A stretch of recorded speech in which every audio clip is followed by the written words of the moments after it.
Now here's an interesting quote for you. Pleasure in the job puts perfection in the work. What sort of forward-thinking person would be making a statement like that? Think of somebody who is a forward thinker, you know, within the world of work and all the rest of it, who might make a statement like that. Let's see if you can guess who it was. Mary Poppins. Mary Poppins.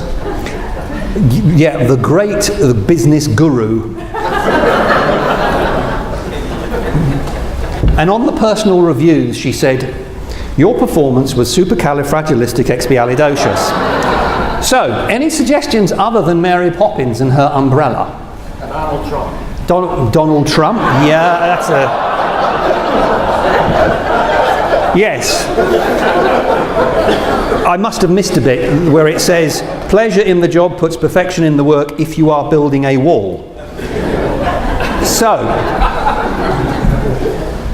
any other suggestions who this might be? Steve Jobs? Richard Branson? Yeah, there's one more that normally comes up. Jack, well, yeah, could be. Jack Welch on a nice day. Okay, there you go. Now you see, it's my perspective, actually, that what we as human beings want from our lives, from our work, our bosses, etc., has not changed in 2,500 years. We still want to be able to go to work, do a good job, be inspired, contribute to society, however you describe it. And I don't think that's ever going to change. You can talk about the digital world, you can talk about millennials, whatever. That is a basic human psychological need, and it will always be there. People say, Chris, leadership is complicated. I say, whoa, hang on. Why is leadership complicated? We are an organisation. We need to do this. We have people who have needs and aspirations. What is the basic deal? You, the people, help us do these things, and we help you meet your needs and aspirations. As I said to the leaders of the Chinese space program, this is not rocket science, which they found highly amusing through the translator, but still. Anyway, so the concept is simple. The concept is human. We need to accept that. So let's go back to this situation. I want you to remember that inspirational boss that changed your life at work and actually change your life. And what I want you to do is I want you to write down on a piece of paper what that person did on a day-to-day basis that made them so special. I want you to write 2 or 3 things. What did that person do on a day-to-day basis that made them special?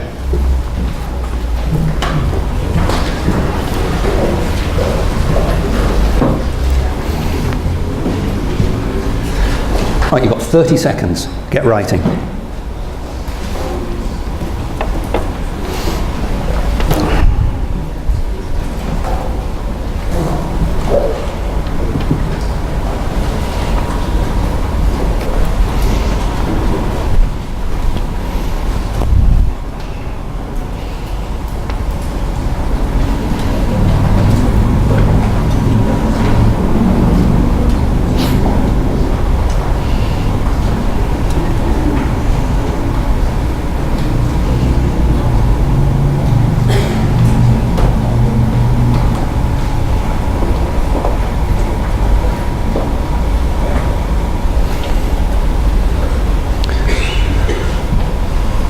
Okay, for you fast writers, I just want some of you in the audience just to call out one thing you've got on your piece of paper, because we haven't got time to flip chart it or go into any depth. So any suggestions from anybody, just call out.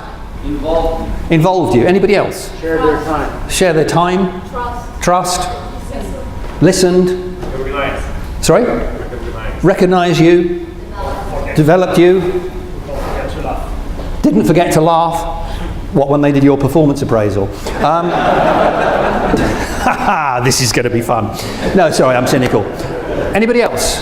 Feedback. Sorry? Feedback. Feedback? Power. Sorry? Power. Empowered you, yes. Coaching. Coaching you, yeah, come on, keep going.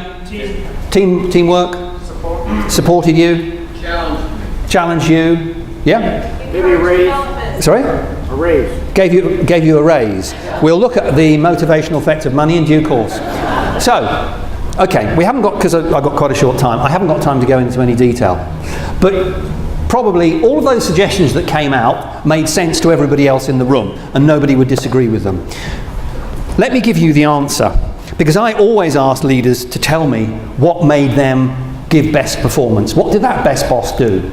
And you became motivated, you were inspired, because that best boss made you care. So what did everyone else say? This is what they said.